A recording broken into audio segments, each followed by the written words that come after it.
불확실한 시장에 맞설 차별화된 투자 전략 7월 7일 머니쇼 플러스 시작합니다. 오늘 국내 증시 동반 하락 출발한 상황에서 오늘 양시장 그래도 보합권에서 마무리가 됐습니다. 낙폭을 좀 줄이는 모습이었는데 수급적으로 봤을 때 오늘 유가증권 시장에서는 개인 투자자도 순매수를 나타내는 모습이었고 코스닥에서는 외국인이 매수를 하면서 시장의 하단을 좀 어느 정도 방어해주고 또 오늘 외국인이 선물에서 좀 대규모로 순매수를 나타냈네요. 네.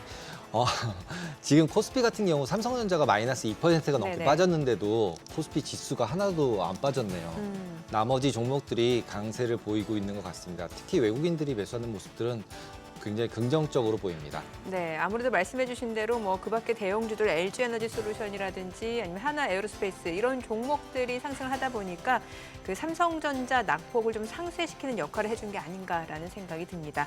여기다 트럼프 대통령이 이제 우리 시간으로 오늘 자정을 넘어서 새벽 1시쯤부터 무역 상대 교역국을 상대로 이제 관세율이 적힌 서한을 보내겠다라고 하니까 여기에도 어떤 내용이 들어가는지 주목할 수밖에 없는 상황이 되네요. 7월 8일인가요? 8월 1일인가요? 어디 보면은 7월 8일 원래 정했던 대로 보낸다 그러고 어디는 또 8월 1일까지 미뤄줬다 그러고 계속 왔다 갔다 하고 있는 것 같습니다. 원래는 7월 9일이죠. 원래는 7월 9일이 유예기한 종료 시점이고 지금 이제 우리 시간으로 7월 8일 새벽 1시 그러니까 이제 동부 시간 기준으로는 7월 7일 낮 12시에 이제 각국 상대국을 대상으로 이제 관세율이 적힌 서한을 발송해서 매우 기쁘다라고 트럼프 대통령이 밝혔습니다. 네, 그래도 트럼프 대통령이 또 여차직하면 또 갑자기 밀어주지 않을까라는 생각이 되게 많이 드네요. 그리고 오히려 머스크가 창당하는 게 너무 핫한 이슈가 아닌가 싶습니다, 지금은. 신당 창당이요? 네. 뭐 그건 이제 구체적인 추이를 좀 봐야겠죠. 자, 지금 보시고 계신 머니쇼는 SBS BG과 유튜브에서 실시간 시청이 가능합니다. 더 많은 국내 주식 정보 받아보실 분들은 카카오톡 채널 머니랩 추가하시기 바랍니다. 오늘 증시 인사이트 출연자 모셔봐야겠죠? 네, GFM 투자연구소 이진우 수장 모셨습니다. 어서 오세요. 안녕하세요. 네, 안녕하세요. 트럼프 대통령이 관세 서한 발송 진짜로 하겠다고 하는데 네, 진짜로 하긴 하겠죠? 하겠죠. 네. 근데 거기서 이제 베트남하고 우리나라랑 이제 비교하면서 계속 얘기를 들었었잖아요. 네. 베트남보단 좋게 해주지 않겠냐 이렇게 하는데 대표님 생각에는 소장님 생각에는 어떻게 생각하시나요?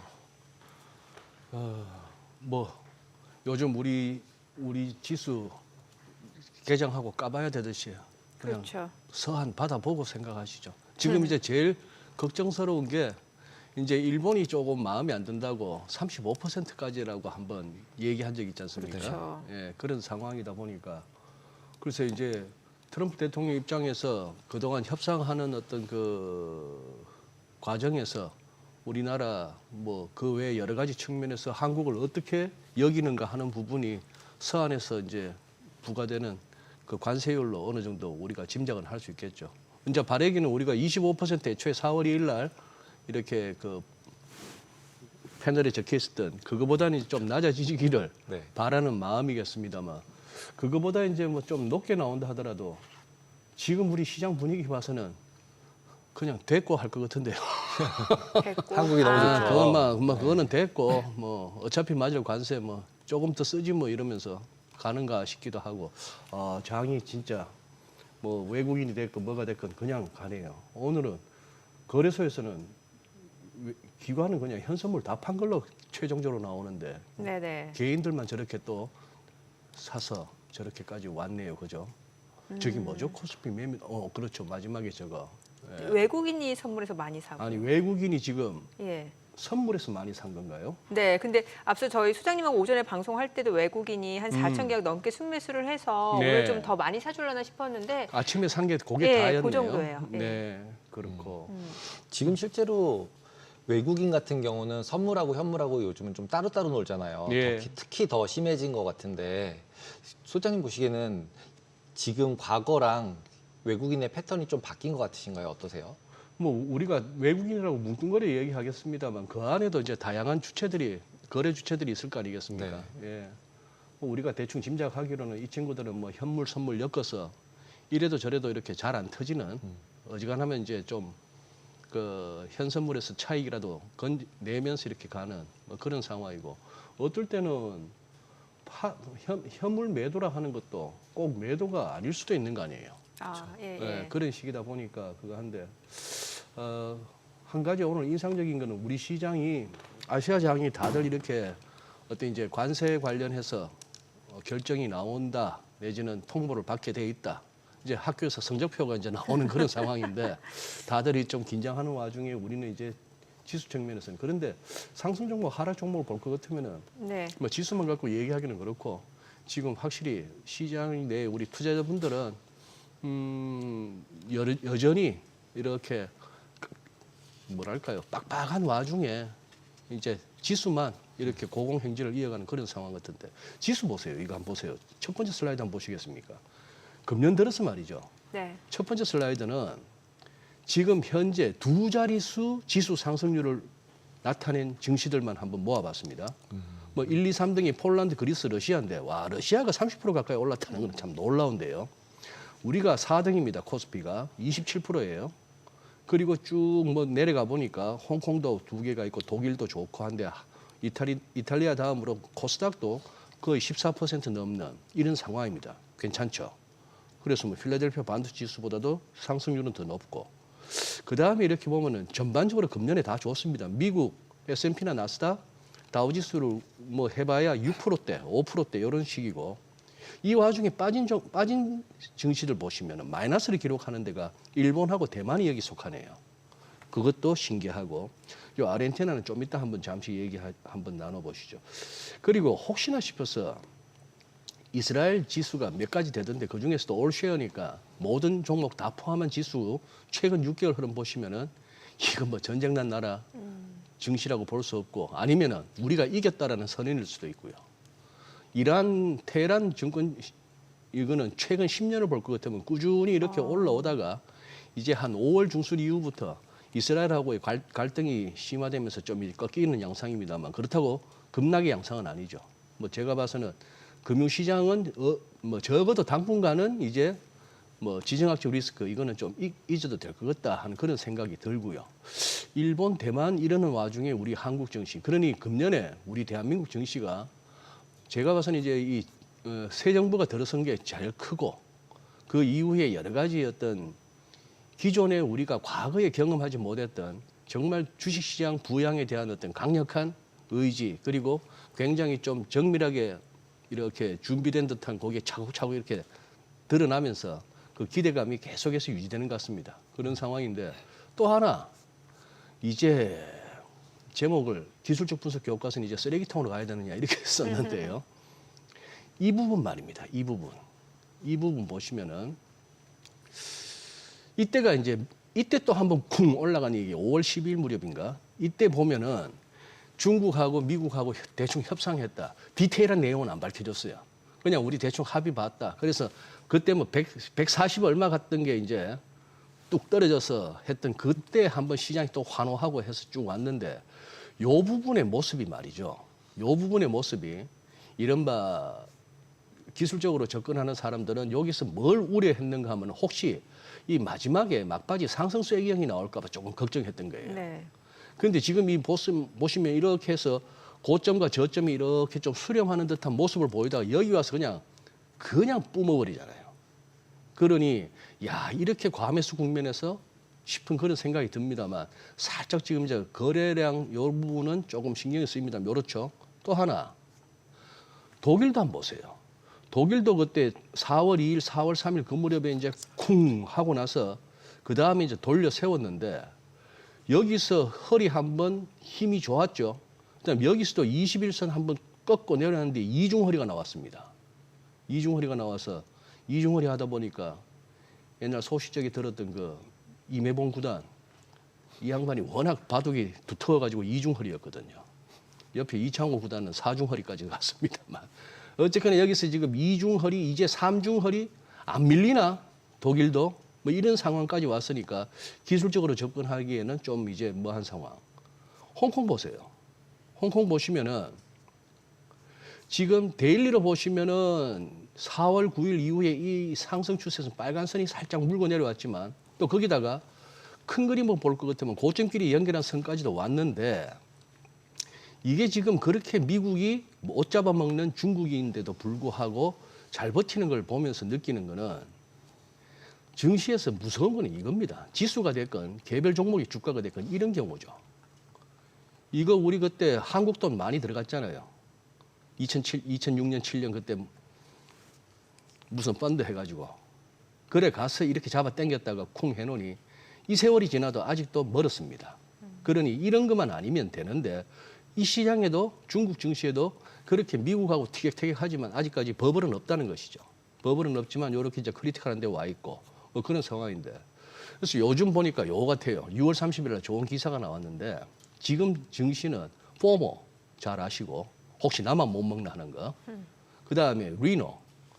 이게 그때 미국 대통령 선거할 때는 리퍼블리컨 인 네임 온리 무늬만 공화당 뭐 미트 롬니 같은 그 누굽니까 여러 명 말은 공화당인데 소속은 공화당인데 보면 이제 민주당하고 짬짬이하는 그런 사람들을 라이너라 했는데 여기서의 리노는 recession in name only 뭐 맨날 시황 보면 경기 침체가 어쩌고저쩌고 하는데 말뿐이다 하는 데서 오는 그런 얘기. 또 하나가 티나 오래된 얘기죠. There is no alternative. 그래서 대안이 없다 지금 뭐 그런 네. 상황에서 시장을 갖다가 설명을 하던데 굉장히 공감이 가는 기사였습니다. 지금 여러 가지 시장 상황 설명하는 네. 그 용어를 보게 되면 티나. 그러니까 주식 시장 말고 대안이 없다라는 거. 근데 관련해서 아르헨티나 증시는 왜 짚어봐야 되는 거예요? 아르헨티나 증시 네, 네. 한동안 이렇게 세계 증시 상승률 따지면 아르헨티나가 항상 상승률 1위를 갖다 고수했는데 그게 네. 이제 좀 꺾였습니다만 아르헨티나 증시 한번 보실래요? 이렇습니다. 지금 이거 머발 지수 이거 월간 차트거든요. 월간 차트인데 얘가 지금 이때가 뭐 한 2천에다가 100을 곱하면 그거죠. 뭐 이제 한 20만 지수가 20만 얼마였던 게 지금 286만 어쩌고 저쩌고 여기까지 이렇게까지 치솟았습니다. 그래봐야 이거 2023년 한 2년 전 얘기예요. 네. 그때부터 시작해서 이렇게까지 왔다가 최근 들어서는 이렇게 꺾이고 있는데 뭐 성장률 마이너스도 갔다가 인플레이션율 보세요. 270 몇 %까지도 갖고 했던 나라입니다. 나라인데 지금 여기도 뭐 이런 걸 보면은 그거 한데 자 여기서 무슨 말씀을 드리고 싶은가 하면은 환율 보세요. 이게 아르헨티나 페소 그 이제 통화 코드가 ARS인데 네네. ARS요.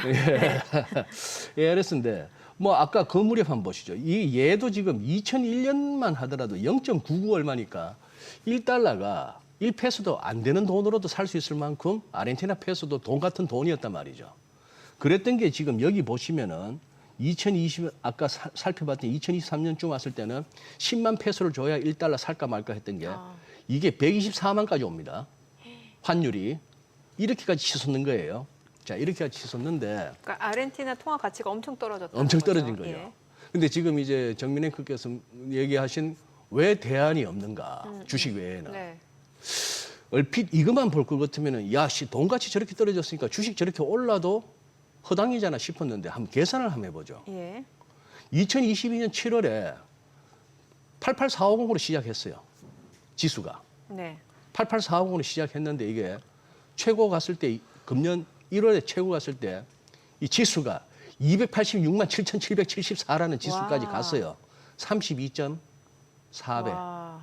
이렇게 올랐는데 환율도 차트 보면 아찔한데 이 당시에 12만 5,220페소였어요. 1달러에. 예. 22년 같이 시작할 무렵에.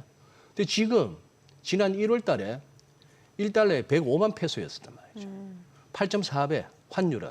자, 그러면은 환율은. 외국인 입장에서도 저거는 뭐 더 계산할 것도 없잖아요. 환율이 저렇게 해서 돈 가치는 저만큼 떨어졌다고 하지만 그거보다 훨씬 한 4배 가까이 그냥 주식이 올랐으니 와, 시장이 이렇게 펀더멘탈만 놓고 봤을 때 이렇게 올라갈 것 같지도 않은데. 그죠? 예. 예, 그러니까 여기는 아직도 후안 페론과 에바 페론의 Don't Cry For Me 아르헨티나 이 노래를 아직도 부르는 아르헨티나 국민들인데 이때는 진짜 좋았죠. 네. 사람들 뭐 나라에서 펑펑 풀어주니까 좋았는데 지금은 자랑할 거라고는 뭐 마라도나하고 메시밖에 없는 나라가 됐지만 자 이렇게 됐으니까 여기서 지금 드리고 싶은 말씀이 그거예요. 피나가 말이 되는 거예요. 그러네요. 그리고 이것도 한번 보시죠. 아, 요 부분 아까 뭔가 작업 중에 뭔가 좀 이상했는데 이걸 못 지웠구나 제가. 예. 뭘 2023년 기사입니다. 2023년 1월 달 기사. 글로벌 테크 업계 이어지는 칼바람. 1년 새 감원 20만 명. 작년 1월 전방위 확산하는 미국의 정리해고, 마이크로소프트, 알파벳이나 페이팔까지 기사 내용이 감원 대상은 대부분 관리직으로 UPS 같은 경우에 관리직 직원을 인공지능으로 대체할 계획이다. 마이크로소프트 지금 금년 5월, 지난 5월에 마이크로소프트가 6,000명, 메타가 3,600명, 뭐 AI가 어쩌고 해서 보니 진짜 이렇게 되니 앞으로 이제 할 일이라고 하면 주식 투자하고 코인 투자밖에 없는 세상 아닙니까? 연방 정부에서도 막 팡팡 잘려 나오는데 공무원 하다가 할 수 있는 게 뭐가 있겠습니까 지금 나와가지고 공무원은 다시 뽑고 있지 않나요? 고용 좋아지고 있잖아요. 그 교사들 지금 공교육 쪽이잖아요. 공교육이랑 교사들인 네. 것던데 네. 네. 뭐 그런 상황이라서 그러니 이것만 봐도 AI 시대, 로봇 시대로 가도 나와서 그 뭐 퇴직금이 됐건 얼마 갖고 있건 뭐 집을 좀 줄였었든 이거 말고는 딱히 할 게 없네요. 아니 무슨 급해서 대리운전을 하고 싶어도 아, 이제 로봇 다 뭐 택시죠. 로봇택시가 다 네. 알아서 하죠. 뭐 그런 세상이 됐으니 하다못해 빨리 그 캐시어라도 하고 싶은데 그런 것도 못 하는 거죠. 뭐 이런 세상이 돼 가니까 대안이 없네요. 최근에 고용지표 보면 괜찮았잖아요. 또 이거는 그럼 어떻게 설명을 해야 되는 거예요? 뭐 말씀 주신 대로 이제 공무원 쪽이라든지 주정부 이제 공교육 쪽이긴 합니다만 네. 실업률도 좀 오히려 예상보다 1% 포인트 떨어진 걸로 나타나고 있고. 그러니까 예, 이거 참 아이러니한 상황이에요. 아이러니하죠. 예. 아우지간 이거 난팜이 11만 1,000명 늘겠거니 했는데 비농업 부분이요? 14만 7천 예. 비농업 부분 많이 나왔죠. 이 기사가 나오는데 인베스팅닷컴에서 이렇게 그래프 하다 보니까 바로 밑에 기사가 하나 제목이 보여서 보니 이런 기사가 막 나오는 거예요. 이거 고용지표 지난 목요일 날 나오고 나서 Fed rate cut before September는 없다. 9월 이전에는 없다. 이런 얘기가 나오니까 고용지표 보니까 이런 소리가 바로 나오는데 자, 요거 이제 글로벌 모니터에서 인용합니다. 잘 보시면은 내용인즉슨 이 막대기보다 조금 시원찮아요. 이 막대기보다 시원찮은 게 민간이 7만 4천 명 증가했는데 아까 14만 7천 명이라 했습니다. 그중에 7만 4천은 민간에서 나머지 7만 3천은 정부 부문인데 정부 부문도 보니까 연방정부에서는 7천 명이 줄었지만 좌우지간 주정부, 지방정부에서 갑자기 교사들이 이렇게 늘었다는 예. 겁니다. 뭐 일시적인 그거라고 봐야 되겠죠. 왜 꼭 6월 달에 그랬는가 싶은 잘 모르겠습니다만. 자, 그래서 결국 이 정부 부문 빼고 뭐 교육, 보건 같은 이런 걸 제외하고 경기 사이클에 민감한 진짜 민간 부분의 비농업 부문은 3만 5천 명에 그쳤더라. 그러니 아까 14만 7천 보면은 헉 하는데 이렇게 좋아 싶었는데 막상 뜯어보면은 실질적으로는 요 정도. 그리고 또 이제 10월부터가 중요할 수도 있다는 얘기가 도는 거는 이 연방 도지에서 많이 이렇게 정리는 했습니다만 그 사람들이 뭐 서류 정리 차원에서 완전 임금이 이제 임금 지급이 이제 뭐 끝나고 하는 게 얼추 뭐 한 9월 정도 뭐 그런 얘기도 있더라고요. 그런 얘기도 있는데 그리고 기본적으로 저는 제목 이렇게 잡았습니다. 미국 경제지표, 고용지표 그냥 그러려니 하고 가시죠 뭐. 예. 아니 ADP 그냥 매수 계속 하자 이 얘기신 거죠? 아니 그냥 따지지 말고 뭘 그렇게 야 뭐 교사가 어떻고 정부 부문이 어떻고 따지지 말고 그러면 그런 줄 알아라. ADP 민간 고용은 해도 너무하잖아요.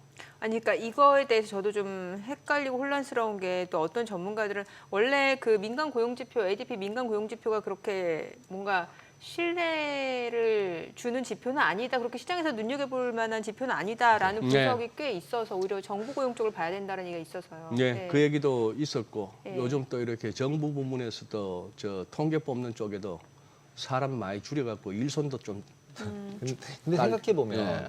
실제로 IT 쪽에서 계속 앞에서 보여주신 것처럼 해고가 계속 네네. 일어나고 네. 있잖아요. 근데 결국 해고가 일어나는 부분이 IT 쪽에서 일어나고 있다면 그분들은 최소 30만 불은 받으시는 분들인데 그 과거 쭉 예. 그분들은 이제 오히려 아까 말씀하신 것처럼 그런 분들이 해고를 당했어요. 그러면 할 게 예. 없잖아요. 예. 돈은 있잖아요. 네. 그럼 주식을 해야 될 거 아니에요. 그러니까요. 그다음에 소비도 못하는 분들이 해고를 당한 게 아니라 돈도 그렇죠. 있고 소비도 할 수 있는 사람이 해고를 당했고 네. 그다음에 오히려 이제 노동하시는 분들은 이제 보냈잖아요. 이제 이제 추방하고 예, 이제 예. 이민 막아버렸으니까 예. 실제로 실질 노동하는 분들에 대한 해고율은 당연히 낮아질 수밖에 없고 예. 그러면은 좀 고용이 나빠지더라도 경기 자체는 좋을 수 있죠. 왜냐하면 돈 많은 사람들이 잘렸으니까. 돈을 쓸 수 있는 소비를 할 수 있는 여력이 있는 사람들이. 저는 개인적으로는 약간 이 숫자들이 다 그렇게 보여서 그냥 겉에 헤드라인으로 나오는 숫자들은 이제는 그냥 지금 말씀하신 것처럼 네. 예. 너무 그렇게 그 일일일비할 필요 없을 것 같다 이런 생각이 들어서 소장님이랑 완전 예. 동의합니다. 네. 그 이제 실업률도 한번 보시죠. 지금 이렇거든요.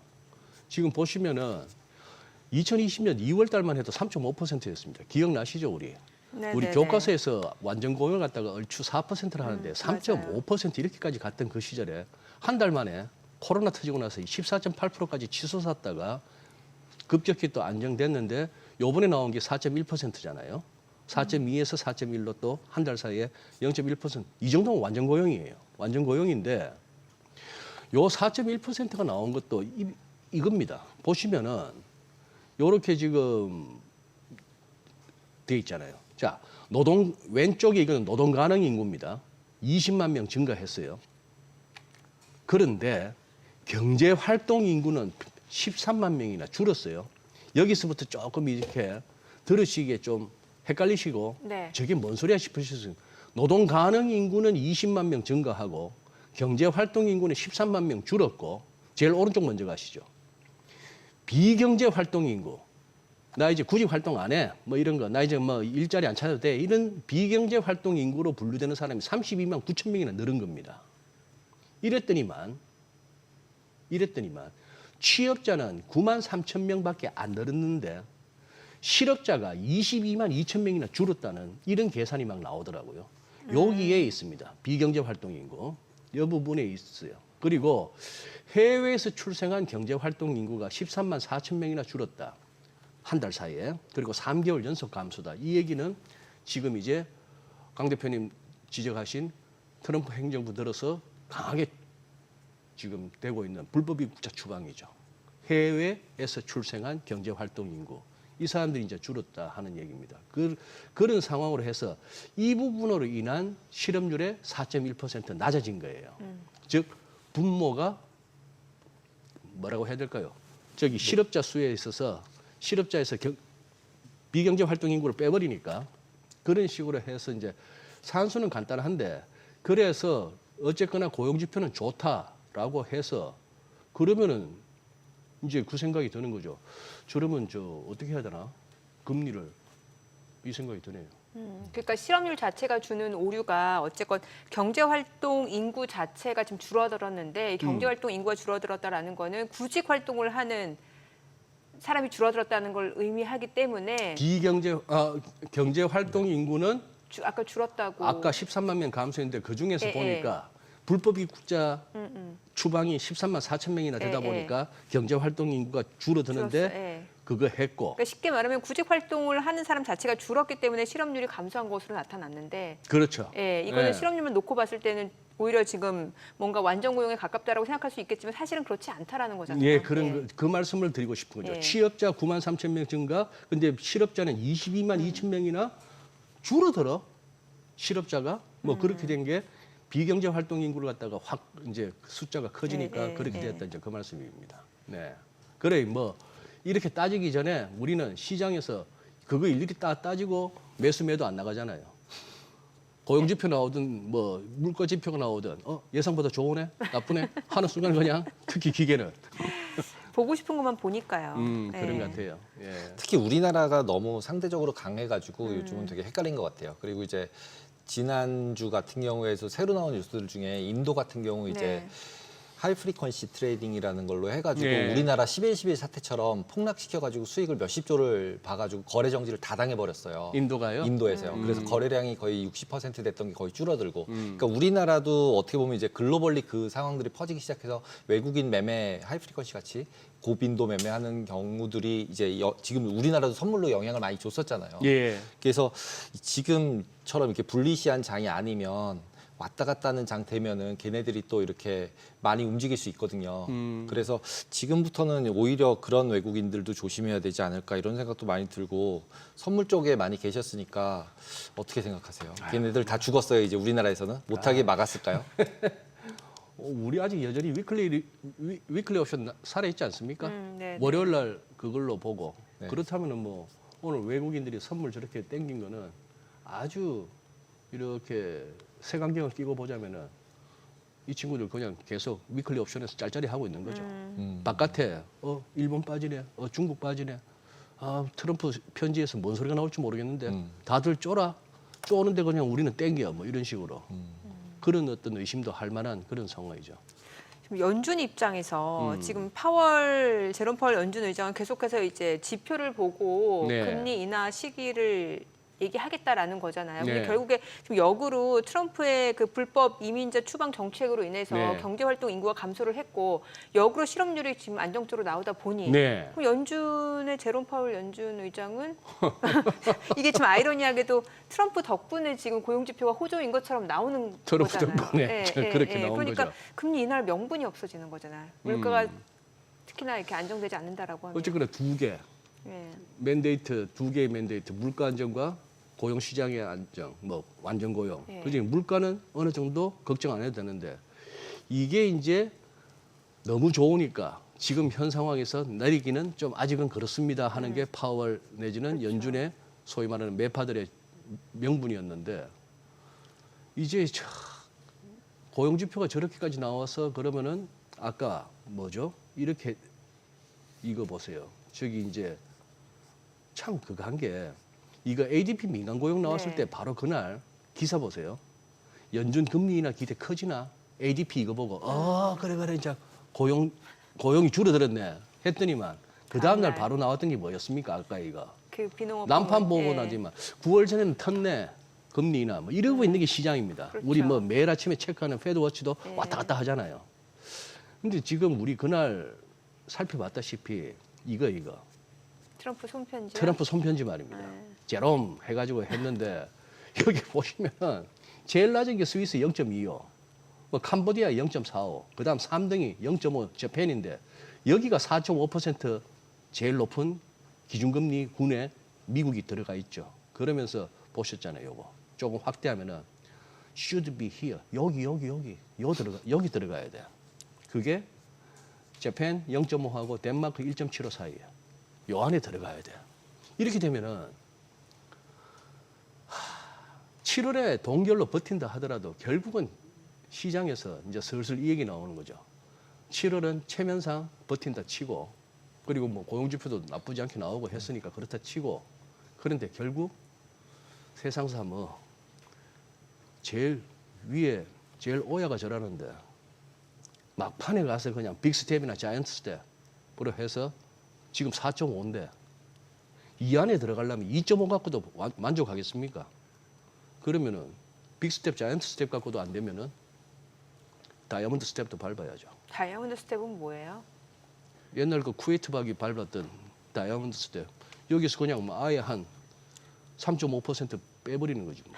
그러려면 미국이 완전히 그냥 소비 폭망에 막 경기 침체 오고 뭐 우리나라 반토막 나고 이러는 거 아닌가요? 그런 상황 되면은 하지 않을까요? 너무 지금 이렇게 적어도 국정이고 적어도 한 나라의 통화 정책이고 연준의 통화 정책이라는 것은 전 세계에 엄청난 영향을 미치는 걸 너무 제가 희화화하는 것 같습니다만 네. 돌아가는 게 그렇잖아요. 음.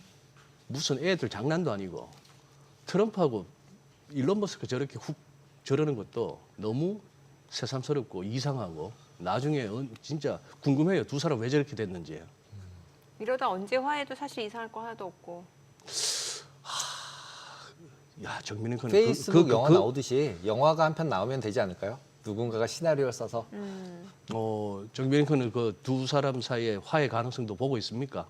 글쎄 지금 뭐 사실 예측 가능한 상황이 하나도 없다 보니까. 예. 근데 트럼프가 네. 예를 들면 머스크가 당을 만들었어요. 네. 그런데 진짜 그 2명하고 하원 10명을 만들었어요. 그럼 트럼프가 친하게 지내자 그럴 것 같아요. 그 친하게 지내자 그리고 대편하자 그러면 이제 지금은 그럴 만한 권한이 없으니까 일단 머스크한테 근데 진짜 당을 만들어서 진짜로 국회의원을 딱 잡으면 그러면 쟤만 있으면은 나는 원할 때 언제든지 할 수 있으니까 트럼프는 플렉서블하게 또 이제 머스크한테 옛날 우리 친했잖아 이러지 않을까 싶은 생각이 저는 갑자기 드네요. 글쎄 지금 뭐 미국이란 나라에서 양당제가 진짜 그 올해 고착됐던 미국에서 제3당이라는 게 통할 수 있을까 싶은데 그렇죠. 되게 어렵죠. 기억에는 1995년에 그 로스페론가요? 그때 개혁당 해서 클린턴하고 막 붙었다가 득표율은 한 10% 넘긴 했습니다만 미국에서 제3당이라는 게 참 안 되는데 저걸 내년에 중간선거에서 상원 2석 내지 3석을 얻겠다. 머스크라면 또 해낼지는 모르겠습니다. 돈을 한 반쯤 쓰면 되지 않을까요? 예, 근데 이제 가진 돈을? 워낙에 둘 다 이렇게 페이크도 있고 뻥카도 심하기 네. 때문에 한번 또 지켜볼 만한 사안 같아요. 아니 우리 시장도 간단하게 여쭤보려고 했는데. 네, 우리 시장. 예, 그래서 예, 우리 시장은 어쨌건 좀 간다는 분위기인가요? 어떻게 보시나요? 저는 뭐 어쨌거나 특별한 시기에 접어들었다고 봅니다. 네. 대한민국 정시에. 이렇게 한번 보시죠. 지금 보시면은 정상적인 통상적으로 이렇게 갭 이론에서 말하는 거는 이렇게 돌파 갭이 있고요. 그때 이제 관세 유예했고요. 네. 우리나라 이제 추진갭 이거는 대선 결과 보고 나서 이제 확 뛰었고요. 그러고 나면 통상적으로 이거는 이른바 소멸갭이 나오는 게 통상적인 이렇게 추세의 흐름입니다.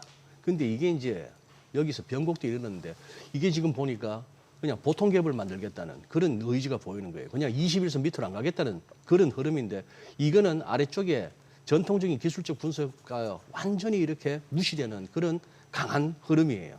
그러니까 그 자체를 갖다가 해야 되겠고 코스닥도 마찬가지입니다. 요 부분 보시면은 후행스팬 보시면 더 보이죠. 왼쪽 어깨, 머리 오른쪽 어깨 이런 게 보입니다. 그래서 이런 걸 보고 헤드앤숄더 가능성 얘기하면 이거 새가슴 소리 듣는 거예요. 반면에 야야 그냥 기간 조정하고 나서 또 가는 거야 하면은 이거는 용자죠.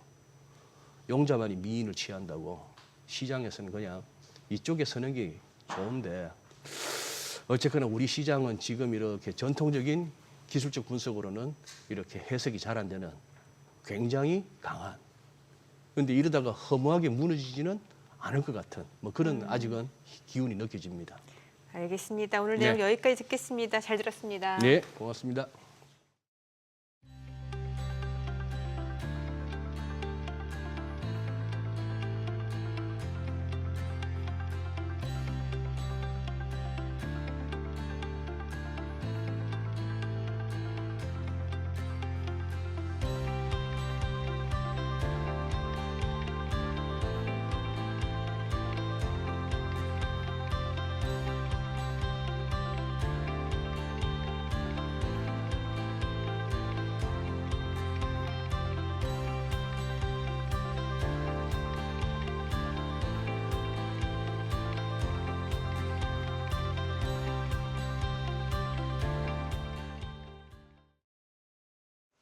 오늘장 특징주부터 뉴욕 증시 리포트까지 정리해 드립니다. 먼저 오늘 우리 증시에서 가장 주목받은 섹터 혹은 테마부터 정리해 볼 텐데요. 추가 경정 예산안 통과로 오는 21일부터 전 국민에게 최소 15만 원에서 최대 55만 원의 민생 회복 소비 쿠폰이 지급됩니다. 소비 쿠폰은 사용 중인 카드를 통해 충전금으로 받거나 지역 화폐로 받을 수 있는데요. 이렇게 지급 시기가 확정되자 오늘 지역 화폐 관련주가 강세를 보였습니다. 먼저 오늘 쿠콘이 가장 크게 상승했는데 쿠콘은 스테이블 코인과 관련해서도 주목을 받았습니다. 올해 디지털 자산 2단계 법안 시행에 대비해 스테이블 코인 생태계의 핵심 인프라 구축에 본격적으로 나선다고 밝힌 건데요. 이렇게 여러 호재가 겹치면서 오늘 28% 넘게 급등했고 종가는 35,800원입니다. 웹캐시도 오늘 12% 넘게 올라서 18,590원에 거래를 마쳤고요. 코나아이도 오늘 6%대 강세, 유라클도 7%대 강세, 갤럭시와 머니트리도 오름세를 보이면서 관련주들이 일제히 강세로 장을 마쳤습니다. 다날이 스테이블코인 관련 상표권을 출원했다는 소식이 계속해서 관련주에 대한 투심을 자극하고 있습니다. 먼저 다날은 지난 금요일장에서도 22% 넘게 급등했는데 오늘장에서도 14% 넘게 오르면서 9,710원에 마감했습니다. 헥토 파이낸셜도 오늘 8% 넘게 오르면서 23,500원에 거래를 마쳤고요. 한국정보인증도 오늘 4%대 강세, 카카오페이는 장 후반에 상승폭을 줄여내긴 했지만 그래도 오름세로 마감했고요. 네이버 같은 경우에는 한국투자증권이 네이버페이가 스테이블코인 도입 논의 과정에서 핵심 플레이어로 자리 잡을 걸로 보인다면서 목표 주가를 30만 원으로 상향 조정했습니다. 이에 따라 오늘 네이버는 2% 넘게 오르면서 25만 6천 원에 거래를 마쳤습니다. 이어서 뉴욕 증시 종목에 대한 투자 의견 정리해 드리겠습니다. 오늘은 신사업으로 기대를 모으고 있는 테슬라부터 미국 자동차 딜러 기업 그룹원 오토모티브, 그리고 그의 경쟁사인 오토네이션까지 세 가지 종목 살펴보겠습니다. 첫 번째 종목은 테슬라입니다.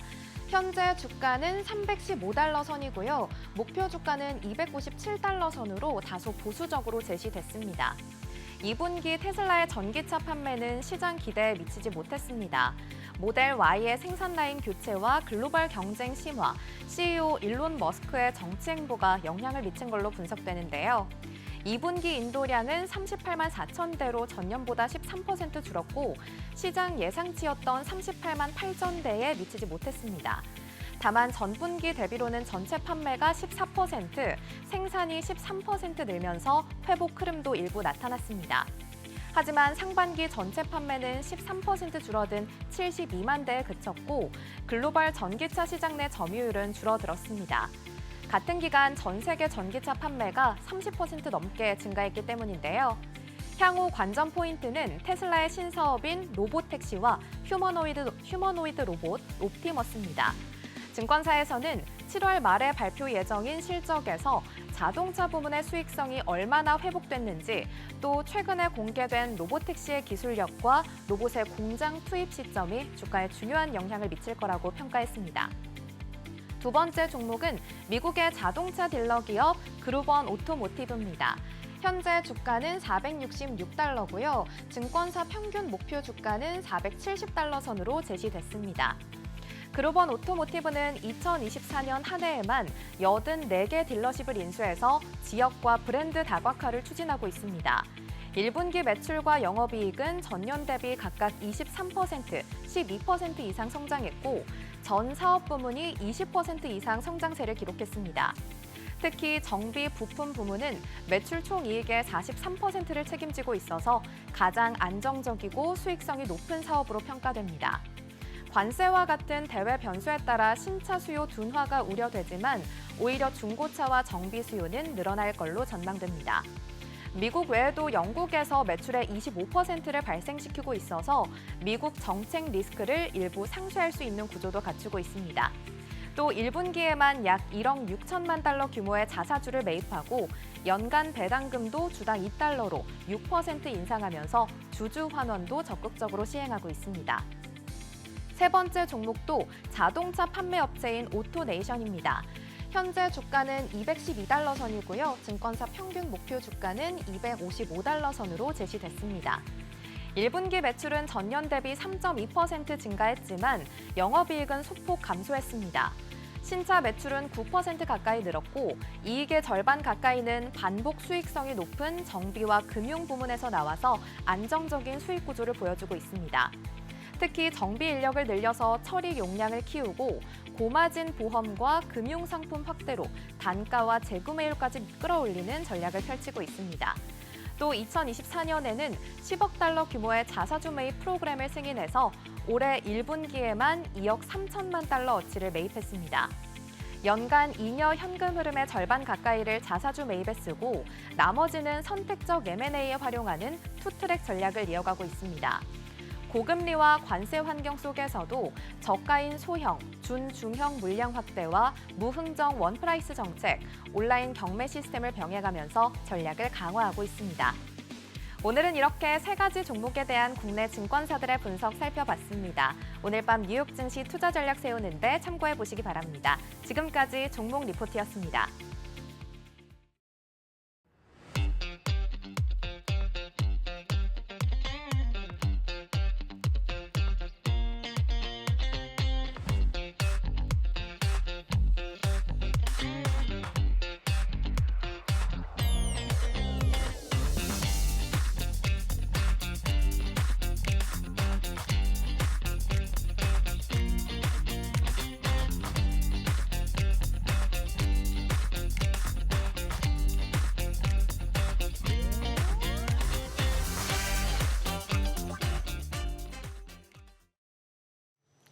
최근 조선업계 최대 화두는 단연 피크아웃인 것 같습니다. 5월 글로벌 선박 수주량이 50% 넘게 급감했다는 소식까지 들려오고 있는데요. 맞습니다. 그런데 한편에서는 이번 조정이 투자자들에게 매수 기회가 될 것이라는 분석도 많이 나오고 있습니다. 오늘 국내 조선 3사 실적 주요 이슈까지 차근차근 알아보도록 하겠습니다.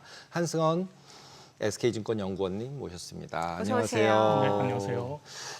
진짜 조선업의 화두인 피크아웃일까요? 아니면 매수의 기회로 봐야 될 기회일까요? 지금 중국이 제외되면서 오히려 계속 조선 좋다고 얘기하기도 했었잖아요. 맞습니다. 네. 일단 결론부터 말씀드리자면은 피크아웃을 논하기는 좀 이르다라고 판단을 하고 있고요. 왜냐하면 올해 선박 발주량이 급감을 했던 이유 중에 중요한 하나는 이제 미국의 관세 확대 정책에 대한 불확실성이 너무나 커졌었기 때문에 이러면은 해상 물동량 수요도 이제 불확실성이 커질 수밖에 없거든요. 그렇게 되면은 이제 글로벌 선박 발주되는 선주들이 불확실성을 갖고 있기 때문에 발주를 이전보다 좀 지연시키거나 덜 내게 될 수밖에 없습니다. 그리고 이제 미국이 중국 조선업을 제재를 해주면서 네. 원래는 이제 중국 조선소한테 발주 내려고 했던 이 선박 수요가 한국 조선소한테 오면서 지금 반사수혜를 잇고 있거든요. 뭐 아까 말씀하셨다시피 5월 한 달만 놓고 보자면은 되게 급감을 했지만 사실 월별로 선박 발주량을 따지는 것은 좀 오해 여지가 있습니다. 왜냐하면 월별로 이제 선박 발주량의 이제 변동성이 너무나 크기 때문이고요. 그래서 올해 6월까지, 그러니까 반기만 놓고 이제 누적 선박 발주량을 놓고 봤을 때는 물론 줄어들긴 했습니다. 전년 대비해서. 다만 이제 한중일 뜯어서 이제 수주량을 놓고 보면은 중국과 일본이 전년 동기 대비해서 각각 한 65%, 60% 수주량이 감소한 반면에 한국 조선소는 약 30%밖에 감소를 하지 않았습니다. 그렇기 때문에 경쟁 국가들 대비해서 수주 퍼포먼스가 아웃퍼폼했다라고 봐주시면 좋을 것 같고요. 하반기 지나면서 이 관세 정책에 대한 불확실성이 좀 해소가 되고 금리 인하가 이제 결정이 되면서 그리고 하반기부터 본격화될 이제 북미 쪽 LNG 운반선 발주가 나오게 된다면은 이제 한국조선 3사의 수주 퍼포먼스는 이전과 똑같이 견조할 것이다라고 전망을 하고 있습니다. 주가 측면에서 좀 여쭤볼게요. 사실 이제 우리나라 대표 조선 섹터 내에서 종목 보게 되면 이제 하나오션하고 이제 뭐 삼성중공업 아니면 HD현대중공업 이런 쪽 볼 수 있을 것 같은데 주가가 보니까 일단 6월 중순까지 좀 치고 올라갔다가 이제 최근에 한 2주가량 좀 조정을 받고 있는 모습인데 추가적으로 더 가격 조정이 있을 거라고 보시는지 아니면은 이제 어느 정도 바닥을 다지는 과정에서 올라갈 수 있다라고 보시는지 궁금하거든요. 뭐 지금이 완전 바닥이다를 논하기는 좀 어려울 것 같고요. 네. 저번 주에 사실 조선주가 엄청난 급락세를 보였거든요. 이유는 2분기 실적에 대한 좀 우려가 확대됐기 네. 때문입니다. 1분기 때 조선 3사가 되게 실적이 좋았거든요. 되게 서프라이즈를 시연을 했는데 과연 2분기에도 똑같은 서프라이즈를 시연할 거냐라고 물어보신다면은 물론 이제 실적 개선세는 유지가 되겠지만 1분기 때와 같은 실적 개선폭을 그대로 적용시키기는 어렵다고 보고 있습니다. 왜냐하면은 1분기 때는 이제 높은 환율에 따른 환차익 효과가 당연히 일어났었지만 2분기 때는 환율 하락분이 1분기 상승폭보다 좀 더 컸거든요. 그래서 이 환차익을 누리지 못하기 때문에 그 부분에 대한 실적 조정이 당연히 일어날 수밖에 없을 거고요. 더군다나 이제 5월달, 6월달 월 초에 연휴가 많이 껴 있었잖아요. 네네. 그래서 조업일수가 좀 상대적으로 감소를 했습니다. 그래서 물론 1분기보다는 설 연휴 낀 1분기보다는 2분기가 조업일수는 좀 더 늘지만 드라마틱하게 늘진 않기 때문에 2분기 실적에 대한 시장의 눈높이가 너무 높아져 있었다라고 생각을 하고 있고요. 그렇기 때문에 2분기 실적이 뭐 엄청난 우려를 생각하기에는 지금도 아직도 공정 개선 효과는 2분기에도 계속되고 있고 더군다나 이제 고성가 건조 비중이 점진적으로 계속해서 확대가 되고 있는 기조이기 때문에 아까 말씀드린 우려하던 요인들을 어느 정도 상쇄시키면서 실적 개선세는 계속해서 유지할 수 있다라고 바라보고 있습니다. 지금 말씀하신 환차익 같은 경우는 기본적으로 1,450원대에서 1,350원대로 100원 정도가 이제 하락한 수준이면은 이런 실적에 어느 정도 영향을 미치나요? 평균 환율로 좀 뜯어서 말씀드리자면은 물론 이제 각 조선사별로 많이 좀 상이하거든요. 예를 들어서 삼성중공업 같은 경우는 환해지율을 100%로 가져갑니다. 그래서 환차익이나 환차손 효과가 없다라고 봐주시면 되고 대표적인 이제 조선 기업인 HD현대, 조선 3사, 자회사 3사로 말씀드리자면은 1분기 때 평균 환율이 한 56원 정도가 올랐었거든요. 그때 현대중공업이 환차익 효과가 한 220억, 그리고 현대 3호랑 현대 미포가 각각 한 40억 원 정도 환차익 효과가 있었다고 보시면 되고, 2분기 때 평균 환율이 거의 약 한 70원대 정도 하락을 했거든요. 그러면은 현대중공업은 추정컨대 한 300에서 350억 원 정도 빠질 거고, 3호나 이제 현대 미포 같은 경우는 한 60억, 70억 사이 정도 빠질 것으로 추정이 되고 있습니다. 지금 미국이 디지털 조선소에 큰 관심을 보이고 있다고 하는데 이게 디지털 조선소가 뭐예요? 디지털 조선소가 네. 뭐냐면은 이제 뭐 빅데이터, 네. 뭐 로보틱스, 그러니까 AI를 도입을 해가지고 미래형 조선소를 구축을 하는 겁니다. 그러니까 HD 현대 같은 경우는 그 미국의 유명한 AI 기업 있잖아요, 팔란티어랑 네네. 21년도부터 이 미래형 조선소 구축 관련해서 협력을 해왔거든요. 그래서 그거 관련돼서 계속해서 진행을 해왔고, 이거를 통해서 선박의 설계부터 생산까지 효율성을 극대화해서 이 실적을 빠르게 높이는 그런 거를 목표로 하고 있습니다. 그래서 저번 달 6월 달에 미국의 조선해양 전문가분들이 실제로 HD 현대중공업 울산 야드를 방문해 갔거든요. 이 미래형 디지털 조선소를 어떻게 현대가 구축하고 실제로 선박건조에 어떻게 쓰면서 효율성을 증대시키고 있는지를 한번 둘렀다 가봤고요. 둘렀다 간 이유는 이거를 지금 미국도 이제 조선업 재건 부흥을 지금 꾀하고 있잖아요. 그래서 이러한 스마트 조선소, 디지털 조선소를 미국에도 적용시키면은 이 미국 조선업 재건을 좀 더 빠르게 할 수 있지 않을까라는 관점에서 현대 울산 야드를 들렸다 갔다고 보시면 될 것 같습니다. 그럼 저게 미래의 것이 아니라 현재 이미 디지털 조선소가 HD 현대는 되고 있는 거라고 보면 되는 거예요? 그 과정 중에 있다고 보시면 될 것 같아요. 100% 100% 효율성을 아니고. 지금 증대시켰다는 건 아니고 네. 그걸 가기 위한 여정 단계다라고 봐주시면 좋을 것 같습니다. 그 국내 조선사들 지금 보니까 이제 하반기부터 수요 증가가 예상되는 이제 미국의 LNG 운반선에 기대를 걸고 있다고 하는데, 미국이 LNG를 수출을 한다라는 거잖아요. 그 이유부터 좀 보면 좋을 것 같은데요. 뭐 다양한 네. 관점에서 살펴볼 수 있겠는데요. 미국 같은 경우는 예전에 이제 셰일 혁명 네네. 부터 저가로 이제 LNG를 계속해서 수출을 늘려왔었고, 이걸 통해서 뭐 일자리 창출이라든지 경제 성장을 도모를 해왔죠. 경제적인 부분에서는 그렇게 볼 수 있고, 네. 좀 에너지 안보 패권 측면에서 바라보자면은 유럽 국가들의 이제 러시아 에너지 의존도를 계속해서 낮추려는 게 목적이고, 거기에 더해서 중동이라든지 중국 같은 이 경쟁 국가들을 좀 낮춰가면서 이제 에너지 패권 국가로 거듭나기 위한 게 최종 목적이라고 보시면 될 것 같아요. 이러한 기조에 따라서 지금 북미, 캐나다나 미국 중심으로다가 이제 LNG 생산 프로젝트들이 계속해서 늘어나고 있는 구조거든요. 전 이제 행정부 바이든 행정부 때 이거를 좀 LNG 수출에 대한 거를 잠정 중단을 했었는데, 트럼프 2기 행정부가 집권한 이후부터 이 미국 LNG 수출에 대한 그 잠정 중단했던 거를 바로 행정명령을 통해서 재개를 했습니다. 그렇기 때문에 앞으로 이제 미국 LNG 생산 프로젝트들이 점점 많아지고 예상 생산 가동 연도별로 따라서 그에 맞춰서 그 LNG를 싣고 나르는 이제 LNG 운반선 발주가 대규모로 이어질 수밖에 없는 구조거든요. 근데 북미 쪽 LNG 프로젝트에 필요한 LNG 운반선 같은 경우는 아무래도 이해관계상 중국 조선소한테 발주할 가능성은 거의 제로라고 보시면 될 것 같아요. 일본 같은 경우는 2019년 이후로 LNG 운반선을 단 한 척도 인도해 본 적이 없을 정도로 상선 부분에서 이미 쇠퇴를 했기 때문에 북미 쪽 LNG 프로젝트의 LNG 캐리어는 한국 조선소가 유일한 선택지다라고 봐주시면 좋을 것 같습니다. 그리고 지금 저기 나오는데 쉐빙 LNG선, 그리고 이제 북극으로 넘어가는 거를 우리가 러시아랑 뭘 해서 잘 할 수 있다라는 부분도 계속 얘기를 하고, 그다음에 그 LNG선 같은 경우 일본이 수주를 못했었다면 미국의 입장에서는 선택지가 우리나라밖에 없는 건가요? 그리고 우리나라께 더 뭔가 좀 특별하게 어떤 강점이 있는 건가요? 이게 세빙선 관련돼서 정확히 나눠서 이해를 해주셔야 되는데, 세빙선이 있고 세빙 등급의 선박이 따로 있습니다. 그러니까 세빙 LNG선 같은 경우는 세빙에 기능이 있는 LNG 운반선인 거고요.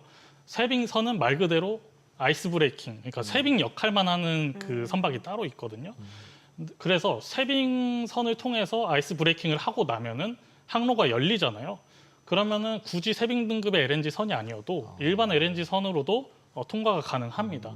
근데 이 세빙선을 누가 지금 미국 그 북동항로를 개척하려고 하는데 이걸 누가 할 거냐가 중점인 것 같은데 이미 캐나다랑 핀란드랑 미국은 3대 국가는 이 세빙선 건조 관련해서 작년 7월 달에 협력을 맺은 게 있어요. 그래서 핀란드가 거의 대부분 이 세빙선을 건조하기로 이미 협약을 맺었다라고 봐주시면 될 것 같고 물론 이제 뭐 세빙 등급의 선박도 어느 정도 필요할 겁니다. 그렇기 때문에 관련돼서는 우리나라 조선소 기술력이 가장 글로벌리 1위 위치에 있기 때문에 관련된 수주는 좀 우리가 충분히 노려볼 만하다라고 판단하고 있습니다. 최근 그 철판을 비롯해서 원자재 가격이 조금 떨어지고 있는 상황인데, 그러니까 뭔가 원가 부담 측면에서는 좀 완화될 수도 있다는 측면은 좋을 것 같은데, 다른 복병이 제조원가 20% 이상 차지하는 후판 가격이 상승할 수도 있다고 하는데 이 내용 좀 쉽게 알려주세요. 정확히 말씀드리자면은 이제 중국의 건설 경기가 계속해서 안 좋다 보니까 네. 철강 재고는 계속 쌓여가고 중국산 철강 가격이 계속해서 낮은 가격을 유지해 왔거든요. 네네. 그런데 이제 국내 철강 업체들도 가격 협상력이 덩달아 낮아졌습니다. 왜냐하면 국내 조선사가 그만큼 이제 중국산 철강 후판을 많이 사용했기 때문인데 그래서 이제 현대제철 같은 국내 철강 업체들이 좀 그 중국산 후판에 대해서 이제 반덤핑 조사를 해달라, 그러니까 관세를 매겨달라라고 제소를 했었고 그게 이제 결론이 나서 관세를 매기기로 이제 했습니다. 근데 사람들이 오해하시는 게 그러면은 우리가 이제 국내 조선사들이 사용하는 중국산 후판이 관세 붙은 가격으로 이제 엄청나게 가격이 올라갈 거냐, 원가에 부담이 될 거냐? 그게 아니라 우리 국내 대형 조선사 야드들은 보세 구역으로 지정이 되어 있거든요. 그러니까 관세의 영향을 안 받습니다. 그래서 반덤핑이 부과가 된다고 하더라도 관세 안 붙은 가격으로 중국산 후판을 계속해서 수입해서 사용할 수 있고요. 다만 시장에서 걱정했던 거는 중국에서 현재 하반기쯤 가서 이제 철강 감산을 하지 않을까라는 기대감이 엄청 올라왔어서 최근에 현대제철이나 포스코홀딩스 같은 주가들이 엄청 급등을 했었거든요. 그래서 이렇게 되면은 국내 철강 업체들도 가격 협상력이 덩달아 높아질 수밖에 없습니다. 그러면은 우리는 국내 조선사, 대형 조선사들은 현재 국내 후판 사용 비중이 가장 높거든요. 대략 한 70에서 75% 정도 됩니다. 그래서 이러면은 현재 시장에서 애널리스트들이 27년도 아니면은 더 나아가서는 28년도 말 기준으로 이제 실적 추정치를 땡겨 와서 밸류에이션을 하고 있는데 지금 당장은 아니겠지만 그때 가서의 후판 가격이 올라가 있을 가능성이 높고 그러면은 실적 추정치 조정이 되면서 밸류에이션 목표 주가가 좀 낮아져야 되는 거 아니냐라는 우려 때문에 저번 주 주가의 급락세가 좀 시연이 됐다라고 봐주시면 좋을 것 같습니다. 다만 예전과 다르게 지금 국내 조선 3사의 가격 협상력도 높아져 있는 상황이거든요. 왜냐하면은 글로벌 조선사들은 너무나 제한적인 숫자이기 때문에 빌더스 마켓이 형성돼 있기 때문에 어느 정도 후판 가격이 올라간다고 하더라도 성과에 전가시키면서 상승 사이클은 충분히 이어나갈 수 있지 않을까라고 생각하고 있습니다. 네, 오늘 내용 잘 들었습니다. 고맙습니다. 감사합니다.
미국 정부가 가상자산을 향한 정책 추진을 더욱 활발하게 하기 위해서 다양한 법안의 입법 추진은 물론이고요. 금융권의 움직임도 주시하고 있는데요. 그에 따른 가상자산 흐름과 주목할 관련 소식에 대해서 알아보겠습니다. 언디파인드 랩스 조동현 대표 모셨습니다. 어서 오세요. 안녕하세요. 네, 안녕하세요. 지난번에 나오셔서 비트코인은 괜찮고 알트코인은 좀 안 될 것 같다 말씀하셨는데 네. 그렇게 된 것 같은데 네, 맞습니다. 이제 코인 특히 이제 비트코인 같은 경우 이제 강세가 됐고 그 다음에 실제로 상승하는 부분에 있었을 때 요즘은 오히려 포커스가 약간 스테이블 코인에 계속 얘기를 하고 있잖아요. 근데 스테이블 코인은 어떻게 보면 그 비트코인도 아니고 알트코인도 아니잖아요. 그쵸. 그게 맞는 거죠. 네, 맞습니다. 네, 그래서 그 스테이블 코인이 활성화가 되면 비트코인과 알트코인에 어떤 영향을 줄까가 저 제일 궁금하거든요. 네. 일단 스테이블 코인 시장이 이제 본격적으로 열리게 되면은 결국 기관 투자자들이 이제 블록체인 내에 스테이블 코인을 계속적으로 발행할 거예요. 그럼 그 발행된 자산을 가지고 무엇을 할까가 가장 궁금한 상황인데요. 대부분 사람들은 비트코인을 매수하는 것보다는 오히려 이런 그 블록체인을 활용한 이제 대출 상품들을 많이 좀 활용하지 않을까라고 예측하고 있습니다. 왜냐하면 이제 스테이블 코인을 은행에 이제 은행 계좌에다 예치하는 것처럼 이 블록체인 내에 예치할 수가 있거든요. 그럼 예치하면 그 예치된 자금을 활용해서 다른 어떤 담보 기반의 어떤 대출 해주는 이런 상품들이 있어요. 그 상품을 활용해서 이제 한 7% 이상 되는 좀 수익을 추구하지 않을까라고 해갖고 최근에는 이런 디파이 어떤 상품들이 굉장히 좀 인기를 끌고 있고 좀 코인 가격도 많이 오른 상태입니다. 그 7% 정도 수익이라는 게 어떻게 스테이블 코인 발행사가 수익을 낸다는 거예요? 아니면은 디파이 그 은행처럼 네. 이제 다른 사람들한테 뭐 비트코인이나 아니면 다른 자산을 담보로 네. 받아갖고 이제 대출을 해주는 거예요. 그럼 대출 이자가 보통 7% 정도 되거든요. 네, 네, 네. 그럼 그 7%를 받아서 다시 스테이블 코인 예치한 사람들한테 이렇게 돌려주는 그런 비즈니스가 결국 예대맞은 비즈니스가 네, 이제 네. 블록체인 상에서 굉장히 인기를 끌고 있습니다. 근데 그게 지금까지는 어떻게 보면 그레이했으니까 코인 내에서 그렇게 그냥 다들 하고 있었는데 지금 말씀하신 대로 대출이잖아요. 네. 그럼 은행업이잖아요. 네, 그러면 맞습니다. 스테이블 코인의 경우에 있어서 그게 된다고 하면 은행도 아닌 데가 대출을 막 해주는 거잖아요. 그래서 원래 예금도 받고. 대부는 인허가 필요한 거 아니에요? 인허가가 필요한데 여기서 말하는 디파이는 사실 그 회사 성격 자체가 좀 모호한 면이 있거든요. 그래서 규제를 할 수 없는 또 입장이고 그다음에 이제 대출하는 상대가 사실 어떤 특정 어떤 KYC나 뭐 여러 가지 절차를 거쳐서 대출해 주는 게 아니에요. 그냥 담보만 보고서 대출을 해주는 거거든요. 그래서 담보력이 떨어지게 되면은 이제 프로그램이 자동으로 청산시켜주는 메커니즘으로 작동이 되기 때문에 기존 은행업하고는 조금 차이가 있죠. 주식담보대출이랑 비슷한 거 아닌가요? 주식담보대출 해주다가 주식 가격 빠지면 주식 다 맞습니다. 팔아버리고 끝내는 거랑 똑같은 맞습니다. 거잖아요. 그거를 이제 직접 프로그램이 이제 블록체인 상에서 해내기 때문에 좀 특정된 어떤 회사나 사람을 이렇게 대출해 주는 걸로 보지 않는 것 같아요. 사실 이 부분이 굉장히 좀 그레이한 부분이기도 해서 이제 규제가 앞으로 어떻게 변할지는 좀 확인할 필요가 있습니다. 참 가상자산 쪽 여쭤볼게요. 최근 흐름이 어때요? 지금 보니까 이더리움 같은 경우는 이제 $3,000 저항선을 눈앞에 둔 상황이고 비트코인부터 최근 흐름을 좀 짚어보면 좋을 것 같아요. 네, 비트코인이 이제 예. 주말에 이제 큰 상승을 해냈습니다. 그래서 전고점을 이제 돌파했다가 이제 다시 좀 내려와 있는 상태인데요.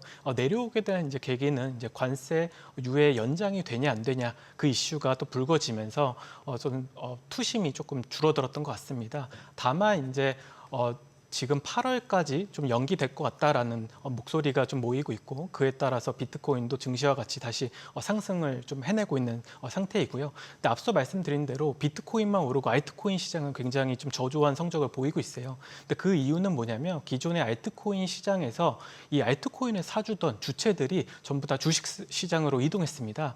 최근에 이슈가 되고 있는 게 뭐냐면 기업들이 전략 자산으로 비트코인, 이더리움 혹은 상위 시총에 있는 알트코인들을 자신들이 매수해가지고 주가를 부양하는 것들이 굉장히 많아지고 있는데 대부분의 특히 코인 시장에 있었던 벤처 캐피탈조차도 이제는 주식 시장에서 그런 어떤 디지털 자산을 전략 자산으로 추구하는 기업들의 투자를 굉장히 활발하게 하고 있거든요. 그러다 보니 계속적으로 알트코인은 수급이 들어오지 않아서 이게 하락세를 보이는 것 같고 반면에 ETF의 영향으로 비트코인은 계속 좋은 성적을 내고 있는 것 같습니다. 다른 것들도 ETF는 상장이 몇 개 돼 있잖아요. 리플도 되고 뭐 솔라나도 됐죠. 네, 엄연히 말씀드리면 우리가 알고 있는 ETF가 된 건 아니에요. 단지 이제 좀 약식으로 신청해가지고 거래가 가능케 한 ETF가 상장된 건데 첫 번째로 말씀 주셨던 혼합자산 ETF가 상장이 됐습니다. 미국에서 가장 큰 자산운용사인 이제 그레이스케일이 기존의 사모펀드로 라지캡 펀드를 갖고 있었었거든요. 비트코인, 이더리움, 솔라나, 리플 등 상위 코인들을 이 펀드에 담았던 사모펀드입니다. 근데 그것을 ETF로 전환시켰어요. 그래서 그 전환시킴으로써 결국 ETF처럼 다른 사람들이 이제 거래할 수 있는 길을 열었고요. 그다음에 최근에 이제 솔라나 스테이킹 현물 ETF가 출시되었다고 여러 이제 언론을 통해서 보도가 됐었는데요. 근데 이 ETF 자체는 분류 자체가 시 기업으로 분류가 돼 있어서 그 기업과 그다음에 투자자가 별도로 다 과세가 되는 구조를 갖고 있습니다. 그래서 기존에 우리가 알고 있던 ETF는 성격이 좀 다르다. 다만 이게 좀 솔라나 스테이킹 ETF가 승인돼서 좀 의미를 갖는 건 뭐냐면 조만간 이더리움뿐만 아니라 비트코인 스테이킹 기능이 추가가 될 수 있겠다라고 하는 좀 여론이 나오고 있어요. 이 스테이킹 은 어떤 것이냐면 대부분의 이제 네트워크들이 자신들이 발행한 이제 코인을 스테이킹하게 되면 그 스테이킹한 물량을 갖고서 투표를 통해서 데이터 검증을 해내거든요. 예를 들어서 이더리움 같은 경우도 36개부터 1000개의 그 이더리움을 예치한 사람들이 데이터의 검증에 참여할 수 있는 권한을 갖게 돼요. 그러면 그 데이터 검증을 해내게 되면 그 보상으로 그러면 코인을 받게 되고 그럼 그 코인을 다시 스테이킹한 사람들한테 나눠주면서 수익률이 올라가는 사실 효과가 있거든요. 근데 이 스테이킹이 되냐 안 되냐가 작년부터 굉장히 화두였습니다. 근데 이번에 어쨌든 약식으로 신청한 거지만 결국 스테이킹 기능에 대해서는 SEC가 허락을 해줬기 때문에 조만간 이제 이더리움과 비트코인 ETF도 이 스테이킹 기능을 추가할 수 있는 어떤 시장이 좀 열릴 것 같아서 기대하고 있습니다. 스테이킹이라고 하면 그러면 예를 들면 이더리움을 어디단가 맡기면 이자처럼 주긴 주는 거예요. 그렇죠. 그러면 그 이자가 어디서 오냐라고 했을 때는 블록체인 네트워크의 데이터 검증을 해낸 용역의 대가로 받는 거거든요. 가스피 이런 것처럼 그걸 그쵸. 건네 받는 거예요. 네, 맞습니다. 그러면 실제로 그 계속 볼륨이 커지는 거 아닌가요? 통화 발행하듯이 맞습니다. 계속 점점점 많아지는 거죠. 비트코인은 많아지진 않잖아요. 그렇죠. 근데 이제 이더리움은 무한 발행되는 구조를 갖고 있거든요. 사람들이 많이 사용해야지 이제 가스비로서 그 수수료가 발생이 되고 그 수수료를 속각해서 수수료를 벌어들인 수수료를 이더리움을 속각해서 계속적으로 디플레이션 되는 자산으로 만드는 게 이더리움인데 지금 현재는 조금 인플레이션이 되고 있는 상황입니다. 사람들이 많이 사용하지 않아서. 근데 이제 스테이킹 만약 이더리움을 스테이킹 하게 되면은 거기서 인플레이션 보상으로 나오는 것들을 사람들한테 나눠줄 수 있어가지고 조금 수익률이 올라가는 감은 있죠. 그냥 쉽게 생각하면 맡기면 돈 준다, 이자 그쵸? 준다 이렇게 보면 되는 거죠. 네, 맞습니다. 예. 그리고 최근에 들어서 이제 저희가 지니어스 법만 아는데 들었었는데 다른 법들도 많이 있더라고요. 무슨 클래리티지 법, 그다음에 CDBC 감시 국가 무슨 법 이런 법들이 많은데 그 법들이 어떤 영향들이랑 그다음에 그게 지니어스 법이랑 어떻게 연관이 돼 있는 건가요? 네, 이제 7월 이제 중순에 크립토 이제 위크라고 해서 세 가지 주요 법안을 이제 어떻게 보면 하원 의원들끼리 이제 논의하는 자리가 있어요. 그러면 이 법안의 가장 이제 대표적인 법안 세 가지가 말씀 주셨던 이제 클래리티 이제 법안도 있고요, 지니어스 액트 법안도 있고, 안티 CBDC 법안도 있습니다. 그러면 일단 첫 번째로는 이제 클래리티 이제 법안은 어떤 것이냐면 주제의 명확성을 좀 가져가자는 거예요. 기존까지만 하더라도 이제 그 블록체인 관련된 기업들이 코인을 발행했을 때 SEC의 어떤 규제를 받았었거든요. 그렇기 때문에 굉장히 많은 기업들이 지금 소송을 하고 있는 상황입니다. 근데 이제는 CFTC랑 역할을 좀 분담하자. 소비자 보호 같은 경우는 기존에 SEC가 하되 이제 블록체인 사업이나 여러 가지 이제 코인 발행 관련된 것들은 전부 다 이제 CFTC 즉 상품 선물 거래 위원회가 이제 좀 담당을 하자. 그래서 만약에 그 코인을 지금까지는 증권법의 잣대를 대가지고 증권이다라고 규정을 했는데 만약에 CFTC가 이거 관장을 하게 되면은 상품으로 보거든요. 그래서 할 수 있는 것들이 훨씬 더 많아진다라고 이제 정리할 수 있을 것 같고요. 기존에 이제 안티 CBDC가 굉장히 재밌는 사실 법안입니다. CBDC는 중앙은행이 관장해서 만든 어떤 디지털 어떤 스테이블 코인 같은 그런 것들을 말씀드리는 건데 재밌게도 미국에서 그럼 CBDC 중앙은행이 CBDC를 하지 않게 해달라라고 요청을 하는 거예요. 근데 그 배경은 뭐냐면 바로 프라이버시입니다.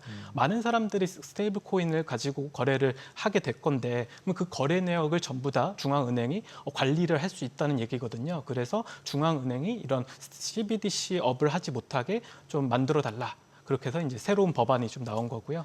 네, 마지막으로는 이제 스테이블 코인 지니어스 액트 법안입니다. 그래서 지니어스 액트 법안은 담보 지급 준비 그러니까 발행된 금액과 그다음에 지급 준비금이 1대1 매칭이 돼야 된다. 그래서 뭐 기존의 서클사가 발행했던 그 USDC처럼 이제 운영을 해야 된다라고 이제 해가지고 하원에 사실 결정만 남아 있는 상태인데 이게 이제 7월 중순에 이루어지게 되면은 좀 속도가 많이 붙을 것 같습니다. 이것도 그것처럼 하원 했다가 상원 갔다가 다시 하원 내려와서 이제 여기서 던 되면은 끝나는 걸로 그쵸. 확정되는 거죠. 지금 우리 그 예산안 법 통과된 것처럼. 네, 맞습니다. 근데 CBDC 안치라고 하는 것 자체는 좀 약간 저는 말에 어폐가 있는 게 말 그대로 중앙은행 디지털 커런시의 안치라는 거잖아요. 근데 그쵸. 이거를 어떻게 한다는 거예요, 대체? 일단은 그러니까 CBDC는 네. 중앙은행이 네. 주도권을 갖고서 그렇죠. 이런 디지털 자산을 발행할 수 있는 법이고 스테이블 코인은 민간 기업들이 참여할 수 네. 있는 법이거든요. 그런데 이제 중앙은행은 이 스테이블 코인 사업에서 손을 떼라라고 하는 법안이에요. 근데 아, 못하게 중앙은행이 하는 거죠. 스테이블 코인 사업. 네. 그래서 이게 오히려 스테이블 코인 법안에 힘을 실어주려고 만든 상대법인 것 같습니다. 근데 이게 어떻게 보면 되게 좀 웃긴 게 네. 중앙은행은 내가 쓴 데이터를 가지고 있으면 안 되고 네이버는 가지고 있어도 되는 거 아니에요. 아, 중앙은행이 가지고 그러네요. 있는 게 더 안전한가요? 아니면 아. 네이버가 가지고 있는 게 안전한가요? 그건 생각해봐야겠네요, 진짜.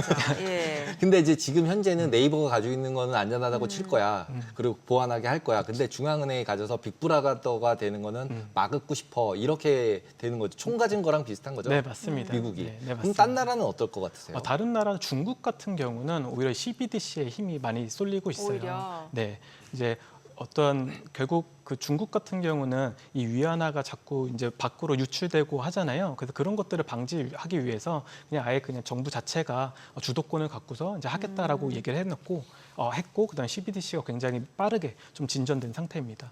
지금 중국은 CDBC로 거래하죠. 네, 맞습니다. 어. 네. 그러면은 결국은 중국은 CDBC도 있는데 그러면 홍콩에서 만드는 스테이블 코인은 또 뭐예요? 홍콩에서 이제 민간 기업들이 주도로 홍콩 이제 달러를 기반으로 해서 이제 스테이블 코인을 발행했는데요. 근데 엄격한 규제를 받습니다. 그래서 그러니까 은행 주도로 발행한 스테이블 코인이에요. 그래서 발행량에도 굉장히 제한적이고 유통도 굉장히 폐쇄적으로 할 수밖에 없습니다. 그래서 확장을 못 하고 있는 상태인데 이 홍콩과 굉장히 비슷한 결이 있는 게 바로 유럽입니다. 유로화를 기반으로 한 스테이블 코인도 나온 지는 꽤 됐는데 성적은 별로 없거든요. 그 이유가 폐쇄적인 관리 방법으로 사실 스테이블 코인을 규제하다 보니까 사실 다른 사람들이 쓸 일이 없는 거죠. 네, 그래서 이제 조금 지체되어 있는 스테이블 코인입니다. 그러면 이런 거 여쭤봐도 되는지 모르겠는데 원화 스테이블 코인 아, 그러면은 유로화 스테이블 코인도 안 움직이는데 안 하는데 원화 스테이블 코인도 해야 되는 건가요? 그렇죠. 지금 이제 홍콩 달러 기반, 그다음에 유로화 기반, 그다음에 엔화 기반의 스테이블 코인이 발행됐었고, 근데 이것이 되게 엄격한 기준으로 관리하다 보니까 사람들한테 대중 채택이 못된 면이 있습니다. 근데 원화 스테이블 코인 자체는 현재 아무런 어떤 법이 마련되어 있지 않죠. 그래서 이거를 어떻게 그러면 규제하냐가 굉장히 중요한데 기존 사례로 좀 밀어보면은 결국 많은 사람들이 사용할 수 있게 문을 열어주면은 기존의 어떤 실패했던 사례와 좀 반대로 좀 갈 수 있을 것 같고요. 만약에 은행 주도로 해서 뭐 폐쇄적인 접근법을 적용한다라고 하면은 역시나 뭐 일본처럼 성공하지 못하지 않을까라고 좀 말씀드릴 수 있습니다. 네. 뭐 어찌됐든 지금 트럼프 행정부 자체는 이제 가상자산 활성화를 위한 여러 가지 정책 추진의 적극적인 모습인데 이게 뭐 탈중앙화를 더 좀 촉진시킬 수 있다 이런 우려도 있는 것 같고 지금 서클에 이어서 이제 그 리플 발행하는 업체죠. 리플랩스도 통화감독청에 은행업 인가를 신청했다고 하는데 이게 참 이제 어떤 그 경계가 좀 모호해지는 느낌이거든요. 네, 맞습니다. 이제 리플 같은 경우는 RLUSD라고 하는 스테이블 코인을 작년에 발행을 했어요. 네네. 근데 많은 사람들이 사용하지 않아서 사실 아직은 두각을 나타내지 못하고 있는 스테이블 코인인데요. 네. 근데 리플이 이제 얼마 전에 은행 인가를 신청을 했죠. 저렇게 되면 어떻게 되냐면 이제는 대부분의 스테이블 코인 이 회사들이 발행 회사들이 단기채나 아니면 미국 어떤 국채를 사실 담보를 해서 스테이블 코인을 발행하잖아요. 그 과정 속에서 지금 굉장히 많은 그 비용을 블랙록한테 지급하고 있어요. 왜냐하면 그런 스테이블 코인 업체들은